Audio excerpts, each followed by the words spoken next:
love it so much I'm about to have it for dinner. Yeah. This is a first. It's like a brioche or a challah bread.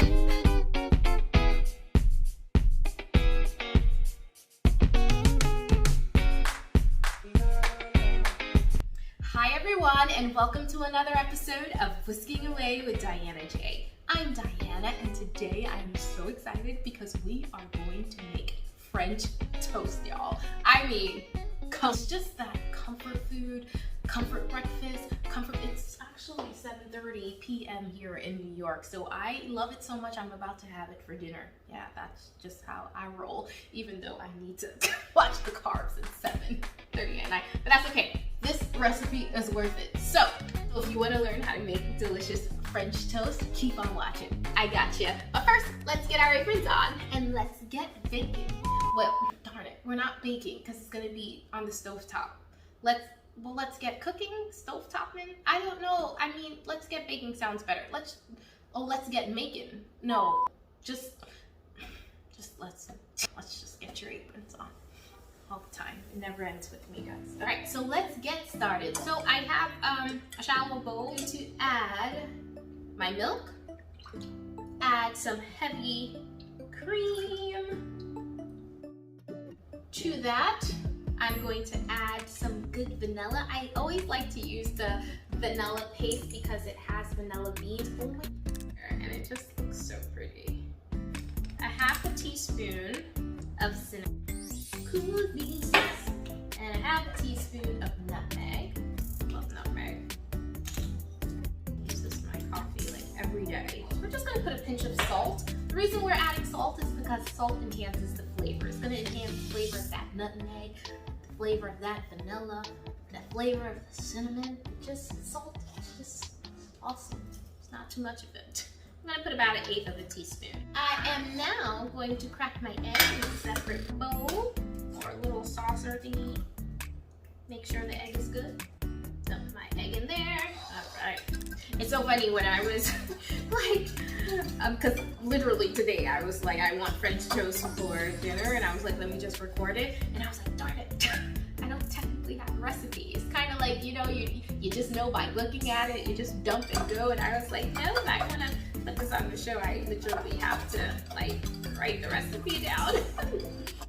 And I almost forgot my brown sugar. You need some brown sugar. I'm gonna add about 3 tablespoons of it. Just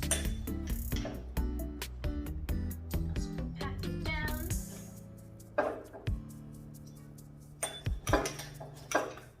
Now we're gonna combine everything together.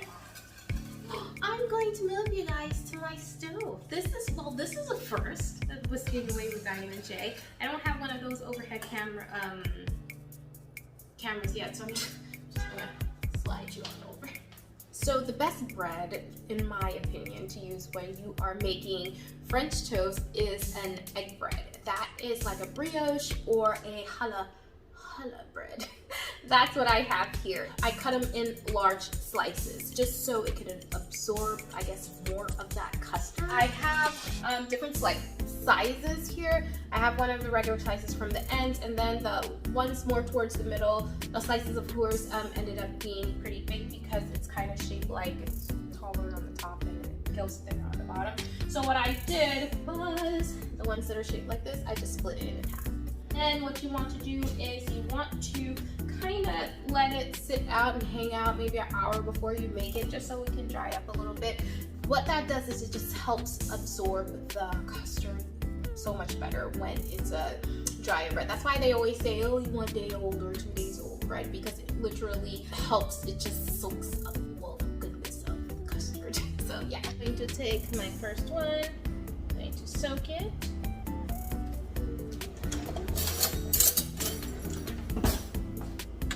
Flip that bad boy over. I'm gonna have my fire on medium-high. I do have a cast iron pan, but you can use a non-stick pan if you want. Just cut some of the butter. Clearly you don't need that much butter, but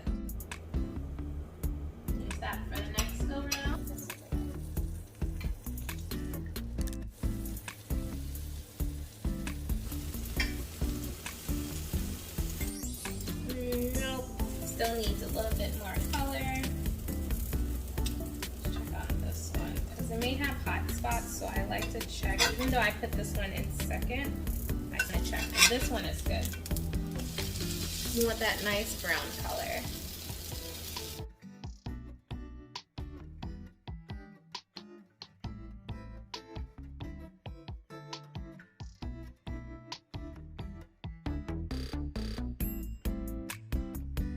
Alright, so I'm done with my French toast for the stovetop portion. I am just going to pop it in the oven for about 275 at 275 degrees for about 5-7 minutes, just to ensure that the inside is set so it wouldn't be like mushy on the inside. I do not want to keep my French toast on the stovetop longer than it needs to, just because I don't want the outside to get too hard and crunchy, just to ensure that the inside cooks well. In the oven, the heat is all around, it's distributing it evenly, and it will ensure that the inside cooks through without compromising the outside texture.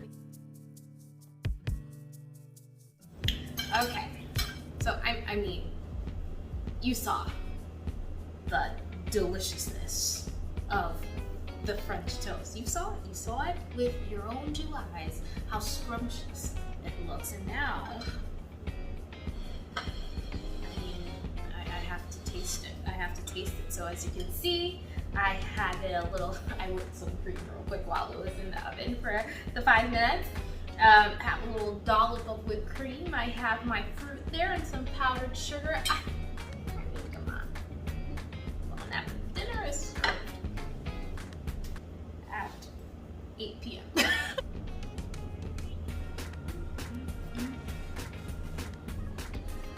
my gosh. Guys, this is so good. It's soft, not overbaked at all. Trust me, this is absolutely look, I can't stop eating it. It's so good. You guys have to try this recipe. The ingredients and everything will be linked below in the description box. Thank you guys so much for whisking away with me, Diana, and I will see you guys in the next one. I am going to finish my breakfast dinner. And until next time, guys, have a good one. Bye.